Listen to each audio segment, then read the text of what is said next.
Good evening. I'm David Feldman, and this is the Mop Up. We'll talk about Ron DeSantis, who is a lying, godless hypocrite. Ron DeSantis is a sadistic bully who is incompetent, self-serving, and unethical, which is why he'd make a terrific Republican nominee for president. Ron DeSantis is a once-in-a-lifetime scumbag. He is the fresh face Republicans need to usher in a generational change of hatred, bigotry, and intolerance. DeSantis has an ugliness that's impossible to resist. His vindictiveness makes an old man like me feel young and vibrant again. I strongly urge Republicans to give Ron DeSantis a second look before it's too late. I believe Ron DeSantis holds in his hands the final nails in America's coffin. Trump can't beat Biden. However, the latest polls show DeSantis beating Biden by 3 points. Unfortunately for DeSantis, before he can beat Biden, he must first beat Trump, and he can't. The latest Wall Street Journal poll shows Trump clobbering him by 24 points, and Harvard-Harris shows Trump up by 35 points. I'd call it a catch-22, but I'm afraid DeSantis would ban it along with all those other books in Florida. I do agree that DeSantis could use a little seasoning. While he's a more effective fascist than Trump, the problem is DeSantis is no fun. Trump is fun. Unlike DeSantis, Trump would never go after Disneyland. Disneyland is strong and powerful. There's no fun in punching up. If DeSantis were a wee bit wiser, he'd know that to win the Republican nomination, you punch down. Why attack Disneyland when there's Mountain Creek Adventure in Parsippany, New Jersey, or Splish Splash Water Park in Branson, Missouri? American voters respond when you punch the poor and the weak because it's fun. Andrea Bocelli is blind. Go after him. Now, Trump will probably win the nomination because, in the end, voters see DeSantis as Trump light. Republican voters who consider deep-fried Twinkies with a side of Big Macs a snack can hardly be expected to choose the candidate who's less filling, which is precisely why I doubt DeSantis will even run.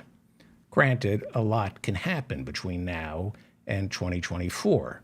Trump could get convicted of murdering the Pope and be sentenced to life in prison, in which case he definitely gets the Republican nomination. And that's too bad, because if Republicans got to know DeSantis, they'd see how truly horrible he is as both a man and governor. Under DeSantis's leadership, 20% of Floridians have absolutely no health insurance. That's one of the highest numbers in America. Even more impressive, Floridians pay more for health insurance than any other state. Florida's infant mortality rate is far worse than the national average, and so is Florida's high school dropout rate.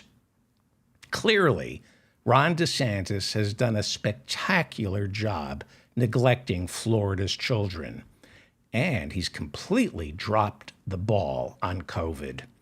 This year, Florida has the 8th highest number of total COVID-19 cases, and Florida comes in 13th for total COVID-19 deaths per capita. This is precisely the horrific record a Republican can run on. The man is delightfully repugnant.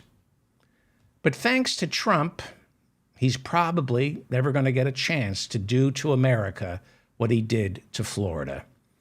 It's sad. It really is sad to see such a loathsome Republican talent like Ron DeSantis go to waste. Let's not let it happen. We must nominate DeSantis. Donald Trump must step aside.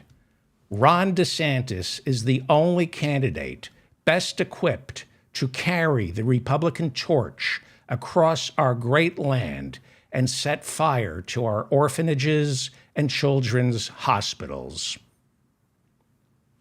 I'm David Feldman, reminding you to stay strong and protect the weak.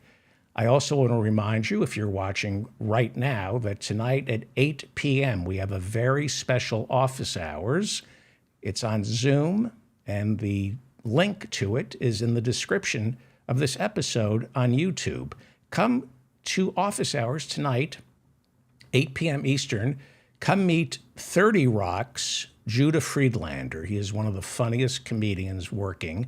His Netflix special is streaming right now. And also joining us is my hero. I have a new hero. His name is Mike Elk, the founding editor of Payday Report, along with our beloved Professor Mike Steinel, author of Saving Charlie Parker, a novel. Please come to office hours and meet Mike Elk. He is truly a remarkable individual. He was illegally fired by Politico for unionizing the Politico newsroom. It was illegal, so he was awarded a cash settlement that he then used to build Payday Report. It's the most important and authoritative labor news site in America. We're going to talk labor with Mike Elk tonight at 8 p.m. at office hours. You don't need Zoom. There's a phone number. You can listen in by phone. Just hit the link in the description or go to my website, hit office hours, or if you subscribe to my newsletter, the office hours link is there. 8 p.m. Eastern tonight, Friday night, April 21st, 2023, office hours. Please like this video. Please share it and subscribe to my channel and my newsletter. I'm David Feldman, reminding you to stay strong and protect the weak.